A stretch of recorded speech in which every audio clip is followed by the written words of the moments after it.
Meus amigos e amigas, o episódio 7 da temporada 8 de Rick e Morty tá incrível. Não repara o cenário improvisado não, mudei de casa, tá uma bagunça, mas daqui a pouco vai ficar bonitinho de novo. E cara, eu gostei muito desse episódio, muito mesmo. Ele é uma mistura de elementos que eu particularmente gosto. Um episódio que tem algumas referências a DC e também um episódio que foi fortemente inspirado em Black Mirror. Não é a primeira vez que o Rick e Morty se inspira em Black Mirror. Tem vários episódios que tiveram algumas histórias parecidas e esse episódio se parece muito com o episódio da temporada nova de Black Mirror. Nesse episódio também a gente teve um destaque interessante pro Jerry. O Jerry apareceu menos nessa temporada, a gente só teve ele praticamente no episódio da Páscoa. Nesse episódio ele teve um destaque legal. É um daqueles episódios onde ele acaba sendo importante, essencial pro desfecho. Mas vamos lá, galera, vamos do começo? Pra quem não me conhece, eu sou o DS, você está no Papo Nerd e nesse episódio foi uma chuva de referência. O episódio começa com o Rick e Morty assistindo ali o Velociárvore Máxima. De cara que a gente tem duas referências. Esse nome faz referência àquele filme clássico Velocidade Máxima. Por outro lado, o filme em si faz referência aos diversos filmes de super-heróis que a gente tem, especificamente os filmes da DC. A gente vai entender por quê. E esse filme conta pra gente a história da equipe Roboárvores, né, que são árvores robôs. Mas aparentemente Rick e Morty não estão gostando muito do filme. Esse já é o 9º filme da franquia. Eles notam ali algumas cenas um pouco fracas, os personagens se apresentando como se ninguém conhecesse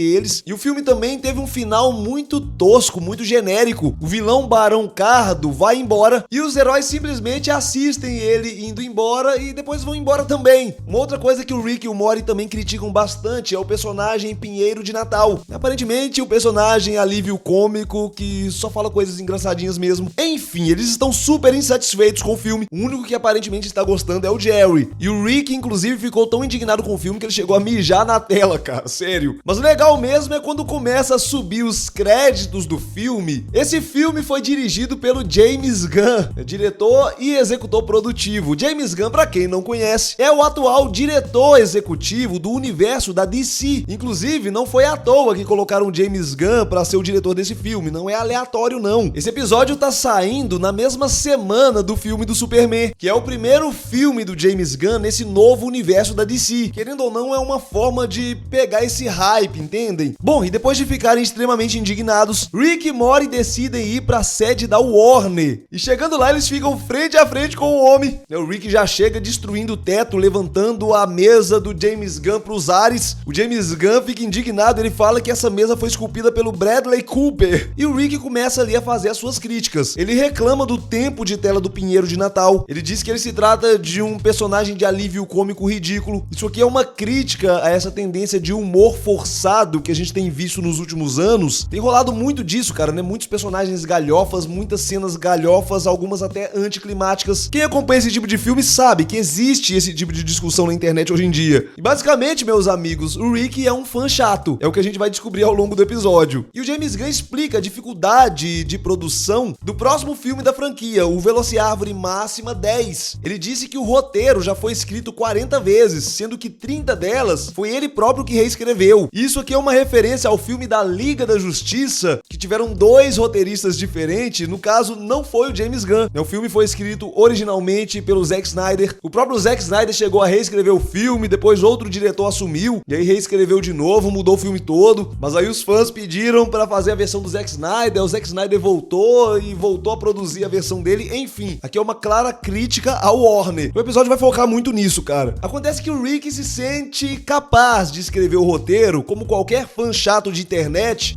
Cara, na internet tem esses caras, né, que se acham mais capazes de escrever uma boa história. O Rick é esse cara, ele vai reescrever o filme. E mais uma vez, galera, o Jerry não achou o roteiro ruim. O cara leu o roteiro e achou legal. Mas o Rick está muito decidido a contar a sua própria história e para isso ele criou uma máquina, o Filmalizador, que basicamente é uma máquina que transforma o roteiro em filme instantaneamente. Cara, isso aqui me lembrou muito o Cine Gibi da Turma da Mônica, onde a gente tem uma máquina que o Franjinha inventou que faz literalmente isso, transforma gibis em animação. A animação da Turma da Mônica é famosa, mas eu não sei se é famosa o suficiente para inspirar Rick e Morty, cara. Talvez tenha sido uma coincidência, mas de qualquer jeito a máquina funciona da mesma forma. E bom, Rick e o Morty Morty assistem ali algumas cenas. Eles se deparam com uma cena do Pinheiro falando que ele vai usar o poder da amizade. E a primeira coisa que eles querem fazer é se livrar de dois personagens que eles não gostam. O Pinheiro de Natal e o vilão também, o Barão Cardo. Eles também não gostam do vilão. Eles colocam do nada uma arma na mão do Pinheiro de Natal. O Pinheiro de Natal percebe, caramba, de onde veio essa arma? Só que a arma dispara e o Barão Cardo morre. Isso faz com que a população fique indignada com o Pinheiro de Natal. Afinal, ele matou um vilão que estava desarmado e o bondoso Pinheiro de Natal acaba sendo julgado e sentenciado a uma prisão perpétua. Bom, tudo certo, com essa pequena decisão, o Rick conseguiu se livrar dos dois personagens que ele não gostava nessa história. Mas o Jerry questiona se eles não estão mexendo com coisas importantes e, sinceramente, de fato, cara, o Jerry está absolutamente certo. Porque não dá pra simplesmente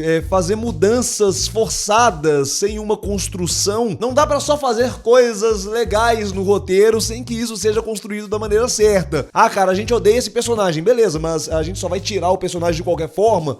Tem que fazer sentido essa saída. Bom, e agora com os problemas resolvidos, o Rick manda mais um comando pro filmalizador. Filmalizador faz a gente gostar do filme. Só que isso de alguma forma acaba fazendo eles entrarem literalmente pra dentro do filme. E esse é justamente o tema do terceiro episódio da temporada 7 de Black Mirror, Hotel Reverie, um episódio onde uma atriz fica presa dentro de um filme e para ela sair, ela precisa concluir a história e ela precisa seguir a estrutura de qualquer filme. Tem um começo, um meio e um fim. O filme precisa passar uma mensagem, ele precisa se concluir, o arco precisa se concluir. É um filme romântico, o filme tem que encerrar com uma cena de beijo, após ela salvar a personagem que faz par com ela, e se ela não concluir esse arco, ela ficaria presa ali para sempre. Rick e Morty chegaram ali no universo do Velociárvore Máxima e de cara eles encontraram a base dos Roboárvores, que é uma clara referência à Sala da Justiça da Liga da Justiça, e logo quando eles chegam eles são detectados como intrusos. Os Roboárvores começam a atacar eles, mas eles conseguem se comunicar com o Jerry. O Jerry está ali monitorando e ele consegue moldar a história, ele é o roteirista agora, e do nada ele faz surgir ali um Kia Spectra 2007. Eles questionam, né, por que ele colocou esse carro ali, esse carro é uma bosta, mas segundo o Jerry, esse carro é incrível e ele achou que essa fosse a melhor opção para um carro de fuga. E segundo ele, nos sites especializados, o carro tem 3 estrelas de classificação. Uau! É, cara, mas como não tem outro jeito, o jeito é fugir nesse carro mesmo. E aí, conversando com o Jerry, o Rick tenta orientar ele para que eles possam sair. Para sair é muito simples, o filme precisa finalizar. Percebem como a estrutura é exatamente a mesma do episódio de Black Mirror? Pois é, só que tem um problema. O Rick pede pro Jerry avançar até o final. Só que o Jerry diz que não será possível. Até o momento, o filme conta com 3.000 páginas e as páginas estão aumentando, estão surgindo mais páginas nessa história. E além do mais, tem 2 alertas na tela. O alerta de antagonista não encontrado e o alerta da falta do terceiro ato. O filme não tem um terceiro ato. Mano, não dá pra negar que é um episódio muito interessante. A ideia é muito interessante. E, inclusive, nesse momento fica claro que o Jerry é a pessoa mais lúcida nesse momento. Ele relembra que o Rick tomou algumas decisões complicadas, ele tirou alguns elementos importantes da história e não tinha como dar certo, não tinha como essa história fechar. E ele disse que ele entende de história e pede pra deixarem ele escrever essa história, o que eu acho muito interessante porque, de fato, tem um episódio onde o Jerry escreveu um livro, especificamente o episódio 6 da temporada 6, o episódio dos dinossauros. Mas o Rick disse que ele é péssimo escrevendo histórias e ele só vai piorar as coisas. Cara, não ironicamente, eu confiaria no Jerry. Discutindo ali pra eles decidirem como eles vão seguir com essa história, o Morty lembra que em Velociárvore 3, eles trouxeram o George Washington de volta com um raio. Pra quem não sabe, George Washington foi o primeiro presidente dos Estados Unidos, um dos fundadores dos Estados Unidos, e no filme eles trouxeram esse cara de volta com um raio. O Jerry confirma que o filmalizador entende essa decisão do roteiro como algo positivo. Então é isso, cara, o Rick decide fazer de volta, vamos trazer o Barão Cardo de volta. Eles vão até o cemitério, até a tumba do Barão Cardo. Rick liga 2 cabos positivo e negativo ali no Barão Cardo, e essa cena é uma clara referência ao filme filme De Volta pro Futuro. Inclusive, a torre da tumba do Barão Kardo é muito semelhante ao relógio da torre onde o raio atingiu em De Volta pro Futuro. E em De Volta pro Futuro, o raio serviu para alimentar o capacitor de fluxo do DeLorean. E aqui o raio serviu para reviver o Barão Kardo, que voltou, mas não exatamente como ele era antes. Basicamente ele voltou ali como zumbi, cara, e acabou mordendo o Mori. A gente tem muito filme, muita série de zumbi pra gente talvez enxergar aqui uma referência, mas enfim, o Rick acaba acertando a cabeça do Barão Kardo e isso faz com que o Barão Kardo morra novamente. Mas pra surpresa deles, tudo isso foi positivo pro filmalizador. O filmalizador passou a detectar a presença de um novo antagonista. E isso aconteceu porque basicamente com a mordida do Barão Kardo, o Mori se transformou em um cacto, assim como o Barão Kardo. Essa transformação aumentou a chance de um final em 20,5%. Eles ainda precisariam resolver a questão do terceiro ato. O Jerry, consultando o roteiro, explica pro Rick e pro Mori que, na versão original, o Barão Kardo mataria o Pinheiro de Natal na frente dos Robo-Árvores. E o Rick, inclusive, concorda que esse seria um final interessante. Ah, mano, agora, pô! Agora que estragou a história toda. E o Jerry então chega à conclusão de que o filho deve repetir os passos do pai, ele deve fazer o que o pai faria. O Mori deve assumir o manto de Barão Kardo e matar o Pinheiro de Natal. E o mais legal é que a máquina de filmes reconhece esse final como um final. E agora sim eles têm um plano. O Rick deveria ir até a cadeia para tirar o Pinheiro de Natal, enquanto o Mori ficaria encarregado de chamar a atenção dos Robo-Árvores. Como ele faria isso? Pois é, foi o que ele perguntou. O Rick falou pra ele se juntar aos capangas daninhos, né, que são os capangas do Barão Kardo, e lá eles dariam um jeito. Bom, enquanto isso, o James Gunn está lá um pouquinho frustrado, e ele é abordado por ninguém mais, ninguém menos do que o Zack Snyder. Sim, cara, lembram que eu falei no começo do filme que a gente tinha algumas referências à Liga da Justiça do Zack Snyder? Pois é, cara, nesse momento se confirma, o próprio Zack Snyder está nesse episódio. O legal é que nessa cena o Zack Snyder dá algumas dicas pro James Gunn sobre o Superman.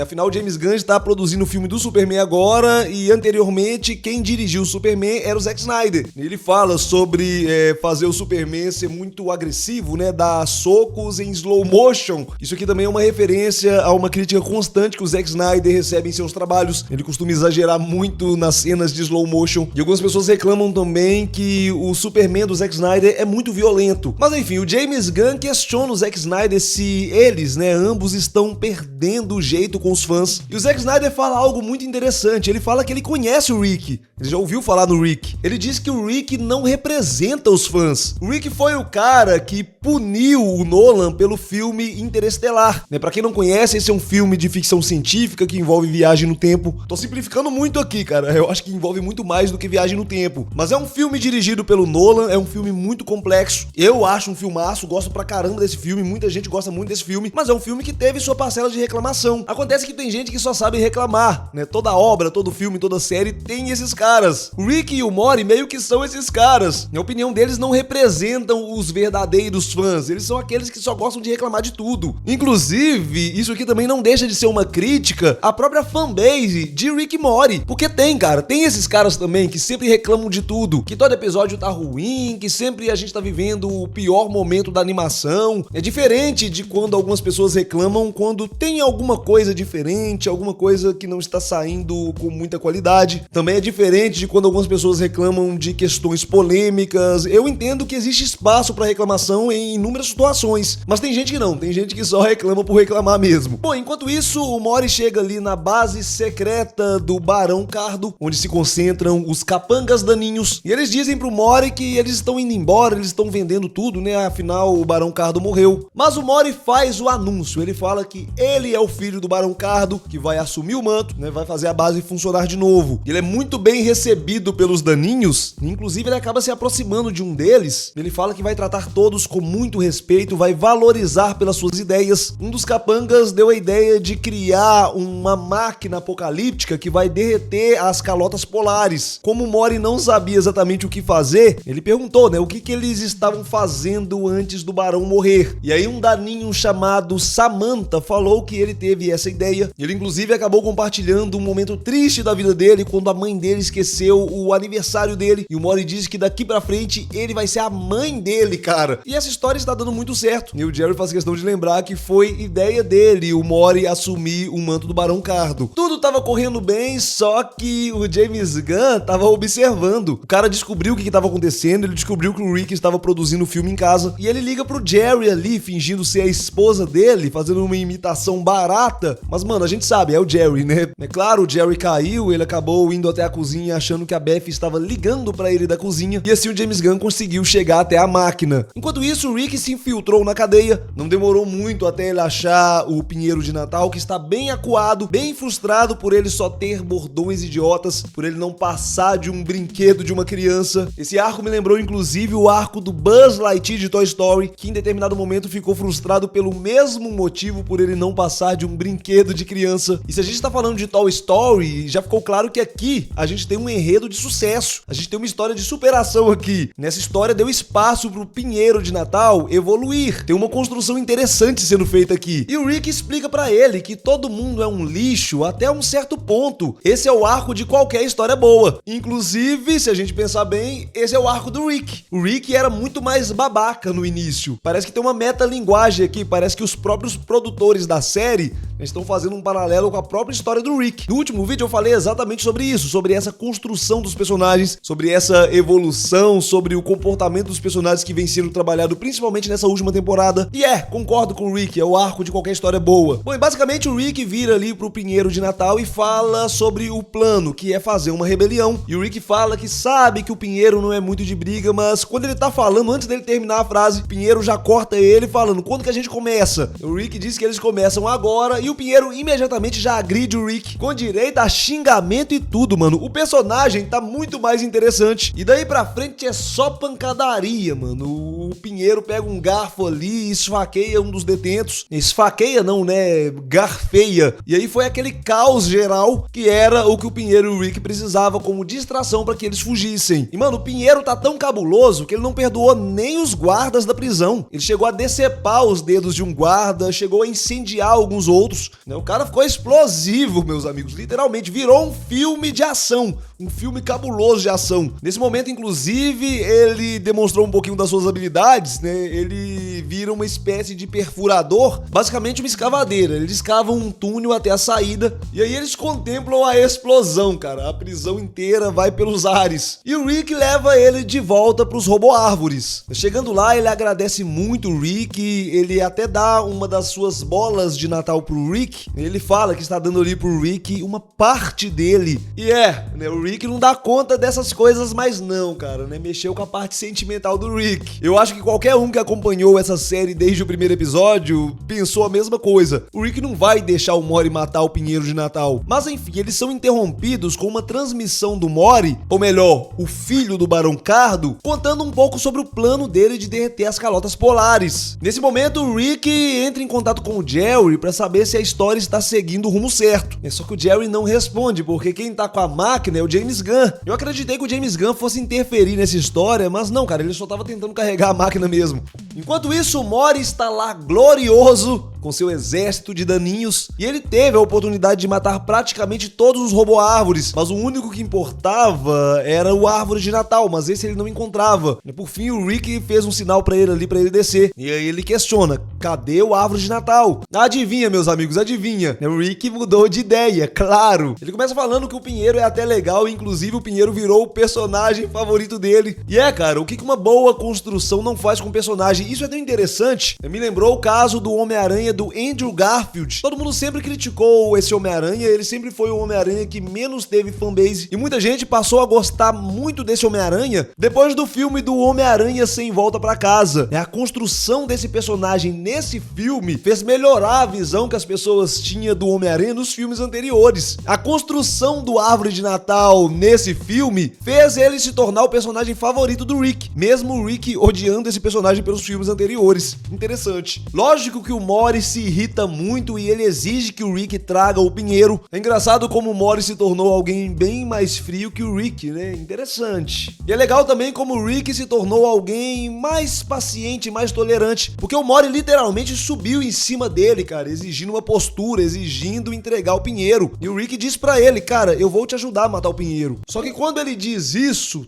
todo mundo ouviu. Os Roboárvores ouviram e eles ficaram indignados do Rick ter se aliado ao filho do Barão. E os Daninhos ouviram também e eles ficam indignados do Mori ter se aliado aos robôs. E o Mori até pede pra explicar, mas ele acabou não conseguindo explicar, fazendo com que tanto os Daninhos quanto os Roboárvores ficassem contra eles. O que eu achei uma tremenda burrice. Porque, mano, era só o Mori ter falado pros Daninhos que o Rick era um aliado dele que se infiltrou nos Roboárvores. Eles não precisavam se queimar com as duas equipes. Afinal, já que o Rick assumiu que queria matar o Pinheiro, tava fácil provar que o Rick estava do lado dos Daninhos, mas enfim. Bom, enquanto eles estão fugindo, o Jerry tá lá discutindo com o James Gunn. O James Gunn, inclusive, assume que leu o livro do Jerry sobre os dinossauros, e ele até comenta que ele gostou, ele leu por alto, mas gostou, e tenta barganhar com o Jerry. Ele promete ali assinar um contrato de 2 filmes com o Jerry, pra ele conseguir levar a máquina embora. Mas o Mori e o Rick dizem que eles precisam muito do Jerry nesse momento, pra ele recusar essa proposta. O James Gunn diz pro Jerry que em Hollywood você se dá bem virando as costas pra sua família. Sinceramente, gente, nós conhecemos o Jerry, a gente sabe que esse discurso não vai colar. O Jerry é o cara que sempre opta pela família. Ele dá um socão ali no James Gunn e a gente já teve outros momentos onde o jeitinho do Jerry acabou resolvendo as coisas, acabou solucionando as coisas. Recentemente a gente teve o episódio das versões noturnas da família, que foi um episódio onde o Jerry também salvou todo mundo. Bom, o Jerry volta a operar a máquina, mas as coisas estão muito mal. A história já não segue mais o ciclo, ela está seguindo de forma linear. E o Rick implora para que o Jerry escreva o restante dessa história, conserte a história. Mas o Jerry é bobo até um certo ponto. Ele questiona o Rick, uai, mas você não falou que eu não servia para escrever roteiros? Mas o Rick diz que qualquer idiota consegue colocar qualquer informação ali na máquina e a máquina pode aprovar ou reprovar. Mas tem um tipo especial de idiota que pode escrever uma história como essa. O Jerry é esse tipo especial de idiota.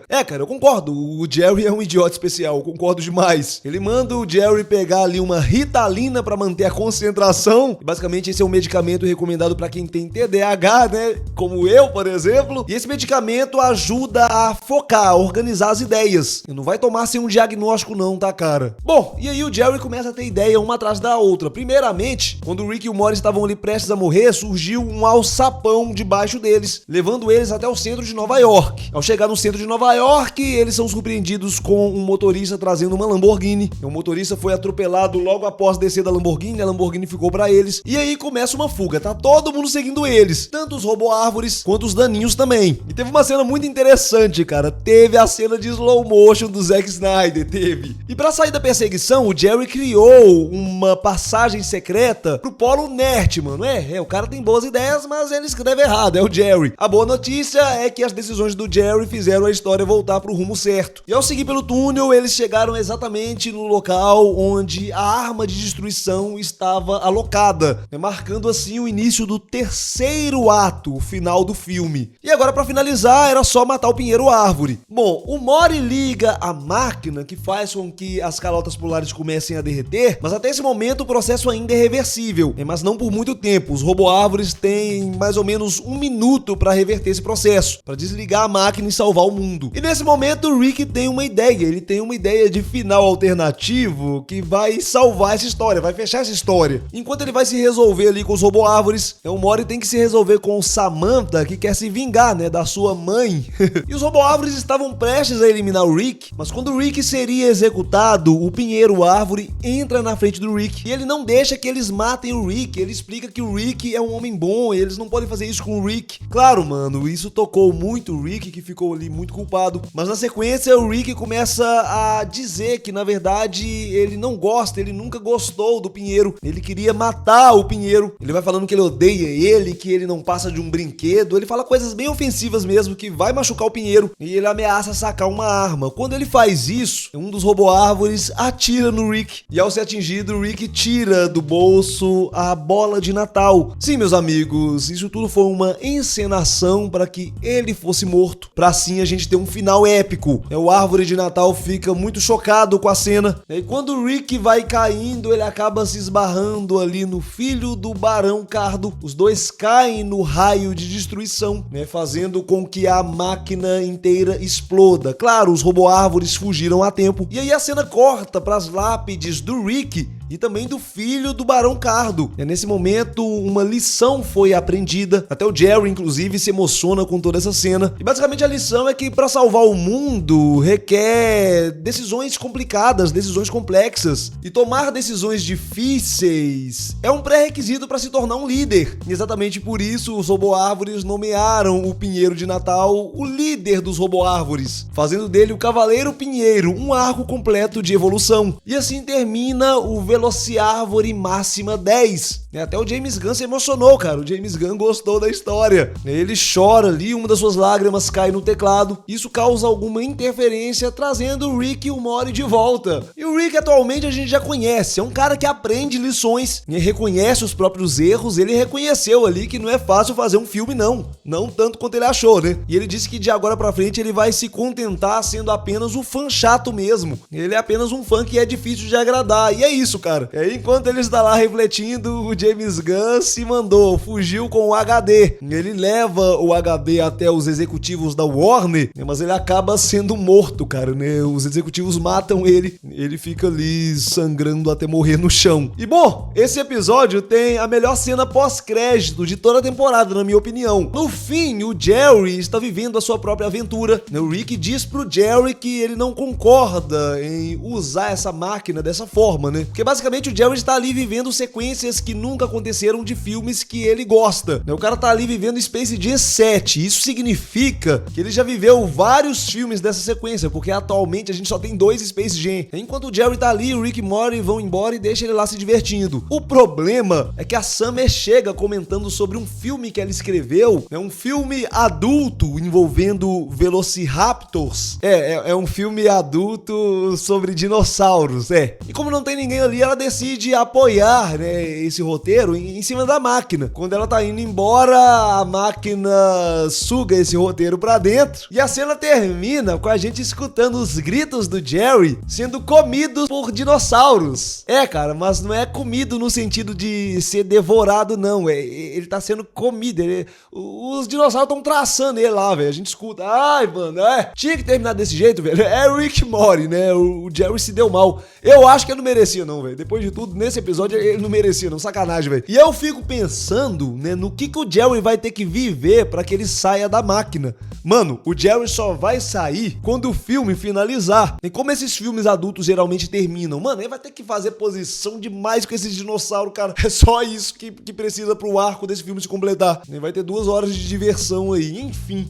Meus amigos, eu amei esse episódio. Como eu já comentei no início, é um episódio que combina elementos que eu gosto muito. Achei um episódio muito divertido, muito inteligente. É um episódio muito crítico também, né? Um episódio onde nós temos claras críticas ao mercado de filmes de super-heróis, duras críticas ao Warner, inclusive não só ao Warner, né? Algumas dessas críticas cabem muito bem na Disney também. É um episódio com muita referência, um episódio leve, né? Um daqueles episódios ponto médio que dá pra todo mundo assistir. Não é um episódio que você se mata de rir, né, que você cai na risada, né, tem cenas engraçadas, mas é um episódio um pouco mais sério, mas bem divertido, e um episódio muito inteligente. Achei o roteiro bem inteligente, gostei das sacadas, gostei do episódio, cara. Essa ideia de você entrar dentro de um filme e viver o filme ali é legal, não é uma novidade, existem outras obras assim, inclusive, pra mim, esse episódio, né, teve uma certa inspiração naquele episódio de Black Mirror que eu comentei, mas um episódio muito legal. Mas essa aqui é a minha opinião, é a minha forma de ver, a minha forma de pensar. Eu queria que vocês deixassem a opinião de vocês aí. Bom, enquanto vocês vão comentando, eu vou ficando por aqui. Fui!